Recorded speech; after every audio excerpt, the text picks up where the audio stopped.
আসসালামু আলাইকুম, কেমন আছেন আপনারা?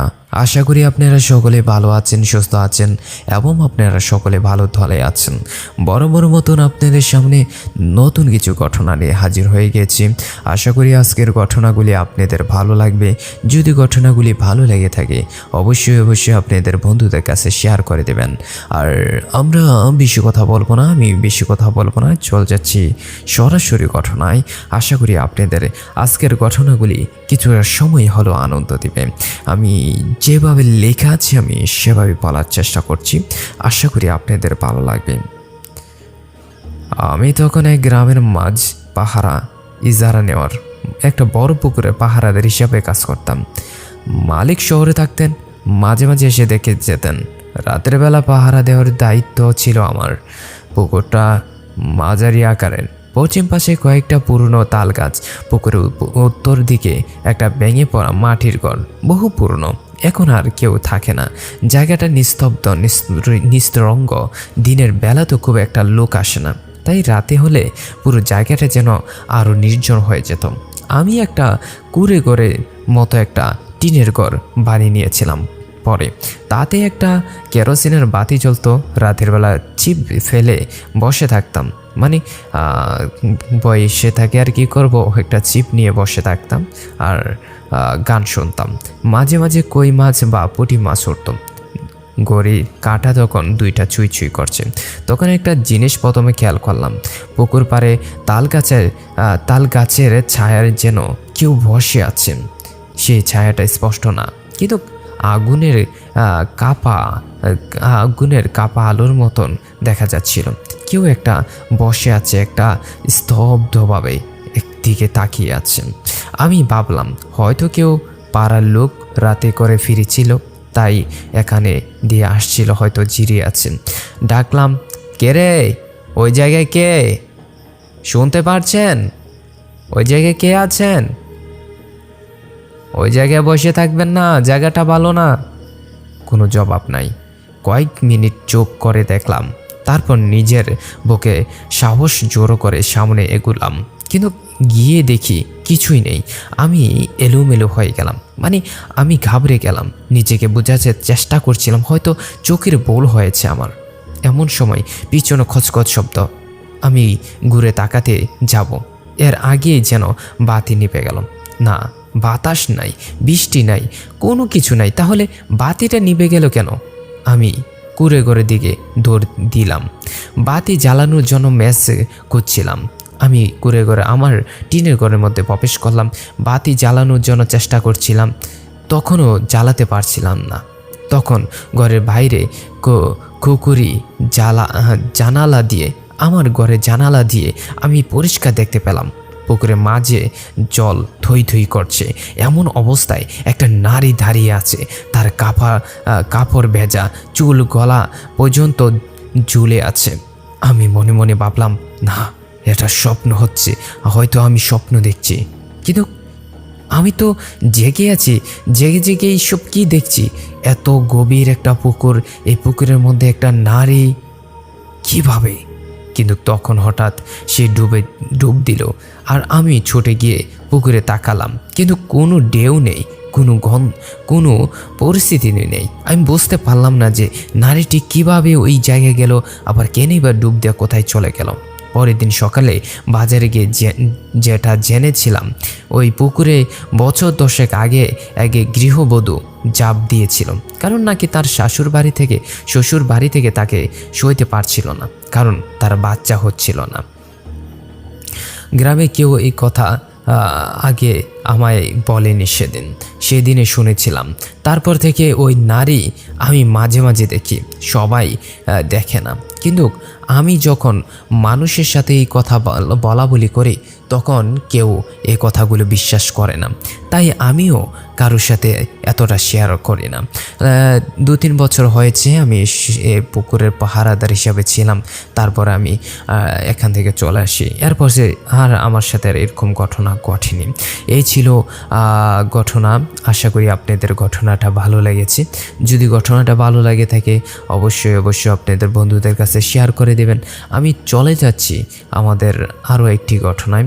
আশা করি আপনাদের ভালো লাগবে। আশা করি আপনারা সবাই যেভাবে লেখা আছে আমি সেভাবে পড়ছি। আশা করি আপনাদের ভালো লাগবে। আশা করি আপনারা সবাই ভালো আছেন। আমিও আলহামদুলিল্লাহ ভালো আছি। আজকে আপনাদের সামনে নিয়ে এসেছি আমার জীবনে আরেকটি অদ্ভুত ভয়ের ঘটনা। এই ঘটনাটি শুনে আপনাদের গা শিউরে উঠবে। আশা করি আপনাদের ঘটনাটি ভালো লাগবে। ঘটনাটি শুরু ঘটে বছর 4 আগের কথা। শীতের শেষ সময়, ফাল্গুন মাস হবে। আমাদের গ্রামের পশ্চিম দিকে বিশাল একটা ধান ক্ষেত আছে। সেখানে রাতে হুটহাট কেউ যায় না। মূল কারণ, জায়গাটা একটু নির্জন, অনেকে আগে কেউ নেই। একজন রাতে সেখানে মারা গিয়েছিল। তখন থেকে নাকি কিছু একটা দেখা যায় সেখানে, এমন কথা বহুবার শুনেছি, কিন্তু এখনও কেউ ওই দিকে যায় না। ঘটনাটা দিন বিকেলে আমাদের ঘর থেকে একটা গরু কোথায় যেন হারিয়ে যায়। বাড়ির লোকজন সবাই খুঁজতে বের হয়। আমিও হাতে একটা টর্চ আর লাঠি নিয়ে পশ্চিম দিকে ধান ক্ষেতের দিকে রওনা দেই। আমি একা ছিলাম। ধান ক্ষেতের মধ্যে দিয়ে হাঁটতে হাঁটতে এক জায়গায় এসে মনে হলো কারো নিস্তব্ধ নিঃশ্বাস ফেলার শব্দ পাচ্ছি, কিন্তু আশেপাশে কেউ নেই। বাতাসও থেমে গেছে। গা চমচমে নিস্তব্ধতা একটা পরিবেশ। আমি ভাবলাম হয়তো কোনো শিয়াল বা বন্য কিছু হবে। কিছু দূর এগিয়ে যেতে দেখি ধান ক্ষেতের মাঝে একটা সাদা কাপড় পরা কিছু একটা দাঁড়িয়ে আছে। খুব পরিষ্কার দেখা যাচ্ছিল না, তবে বোঝা যাচ্ছিল সেটা মানুষের অবয়ব না। উচ্চতা প্রায় 6 ফুট, মাথা নিচু আর দুলছে আস্তে আস্তে। আমার গা এক লাফে ঠান্ডা হয়ে গেল। টর্চে আলো ফেলতেই যেটা দেখলাম, জটকায় সোজা হয়ে দাঁড়ালো ওই অবয়বটা। তখন বুঝতে পারলাম সেটা কোনো মানুষের অবয়ব না, কিন্তু মুখটা অন্ধকার স্পষ্ট। আমি দেখলাম তার চুল নড়ছিল বাতাসে। ঠিক তখনই সে শব্দ করে বলল, এখানে গরু দেখতে এসেছিস? এখানে বুঝি গরু খুঁজতে এসেছিস? এখানে গরু পাবে না। আমি কিছু বলার আগেই সে সাদা অবয়বটা ধীরে ধীরে ধান ক্ষেতের ভিতরে ঢুকে গেল। আমি দৌড়াতে চাইলেও পা যেন জমে গিয়েছিল। হঠাৎ টর্চ লাইট বন্ধ হয়ে যায়। পুরো অন্ধকার। দূর থেকে শোনা যাচ্ছিল বাঁশঝাড়ের দিক থেকে ঝিঝি পোকার আওয়াজ, আর মাঝে মাঝে কুকুরের ঢাক ভেসে আসছিল আমার কানে। কিছুক্ষণ দাঁড়িয়ে থেকে আমি আর একটু একটু করে পিছাতে শুরু করলাম। এক সময় যখন গ্রামে দেখা গেল, তখন আমি একদম দূর দিয়ে আমার বাড়িতে চলে যাই। পরের দিন সকালে বাছুরটা নিজে থেকে বাড়ির পাশে পাওয়া যায়, কিন্তু আমি সেই ধান ক্ষেতের দিকে এরপর থেকে আর কখনো যাইনি। এমন যে ঘটনাটা আশা করি আপনাদের ভালো লেগেছে এবং এই ঘটনাটি আপনাদেরও ভালো লেগেছে। যদি ঘটনাটা আপনাদের ভালো লেগে থাকে অবশ্যই আপনাদের বন্ধুদের কাছে শেয়ার করে দেবেন। আমি চলে যাচ্ছি আমার আরও একটি ঘটনায়। আশা করি আপনাদের এই ঘটনাটিও ভালো লাগবে। যেভাবে লেখা আছে আমি সেভাবে পড়ছি। একদম এই ঘটনাটি ঘটে, আশা করি আপনাদের ভালো লাগবে। আশা করি সকলে ভালো আছেন। আমি আলহামদুলিল্লাহ ভালো আছি।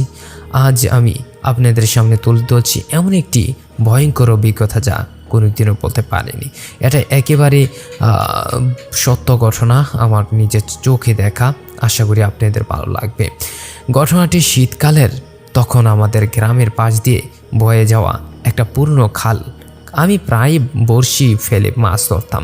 দিনের বেলায় সে জায়গাটা দেখতে সুন্দর হলেও সন্ধ্যা নামলেই কেমন যেন অজানা এক নিস্তব্ধতা নেমে চারিদিকে।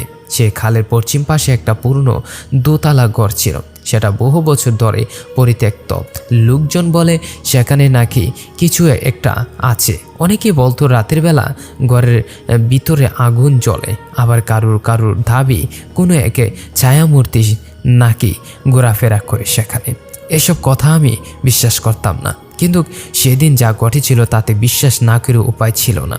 বিকেলে বেলায় আমি একা বসি আর কিছু টপ নিয়ে খালের ধারে যাই। খালটা শীতের সময় শুকিয়ে যায় অনেকটা, তাই মাছ ধরার জন্য ভালো সময়। বড়শি ফেলায় বসে আছি অনেকক্ষণ, হঠাৎ দেখে পানির নিচে টান পড়ছে, মনে হলো বড় মাছ। আমি আমি ধীরে ধীরে টান দিতে যেন পানির নিচে একটা দমকা ঝাঁকুনি অনুভব করি। মনে হচ্ছিল বড় কিছু, হয়তো সিলভার বা কাতলা মাছ বা গজার মাছ লেগেছে। বড় সড়ো টান নিতে নিতে আমি খেয়াল করলাম খালের ওপরে সেই পুরনো ঘরে পাশ দিয়ে ধোঁয়া উঠেছে। ভিতর থেকে একটা অস্পষ্ট আওয়াজ আসছে, যেন কেউ ধীরে ধীরে কিছু মন্ত্র পাঠ করছে। বাতাস তখন হঠাৎ ভারী হয়ে গেছে, গায়ে কেমন কাঁটা দিয়ে উঠলো আমার।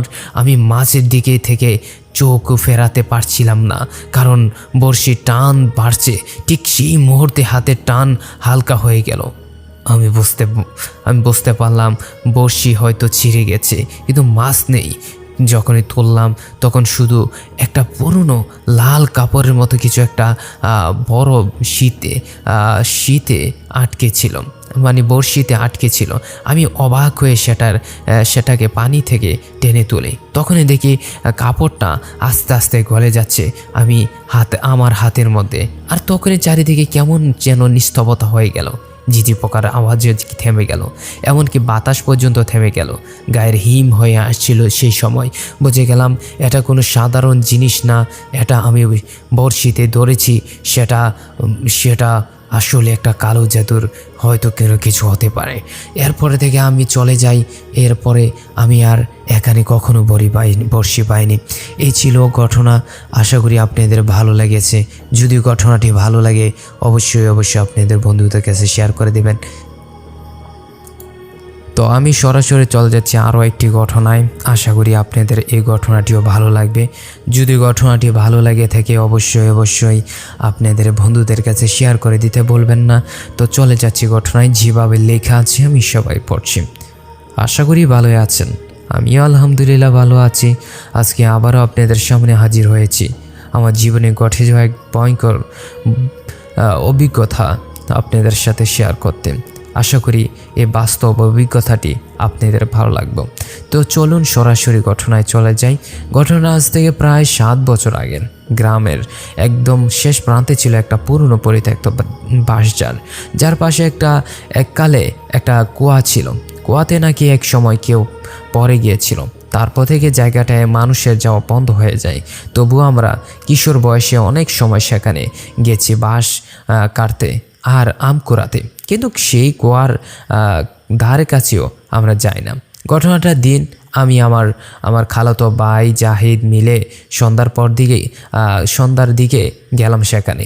আসলে কিছু শুকনো বাঁশ পুড়িয়ে আগুন জ্বালিয়ে কিছু গরম খাওয়ার পরিকল্পনা ছিল আমাদের। সেটা না হই বলি, সব কিছু ঠিকঠাক মতো চলছিল। আগুন ধরিয়ে বসে আছি, চারপাশে ব্যবসা গরম, অথচ বাঁশঝাড়ের ভিতরে হালকা ঠান্ডা একটা বাতাস বসছিল। আমি খেয়াল করলাম কুয়ার মুখে একটা পুরনো নীল রঙের কাপড় পেঁচানো কিছু একটা পরে আছে। জাহিদ বলল, চল কাছে গিয়ে দেখি। আমি বললাম, না রে ভাই, ওইদিকে যাওয়া ঠিক হবে না, জায়গাটা এমনিতেই খারাপ, আর ওইদিকে গেলে সমস্যা হতে পারে। কিন্তু ওর উৎসাহ থামলো না।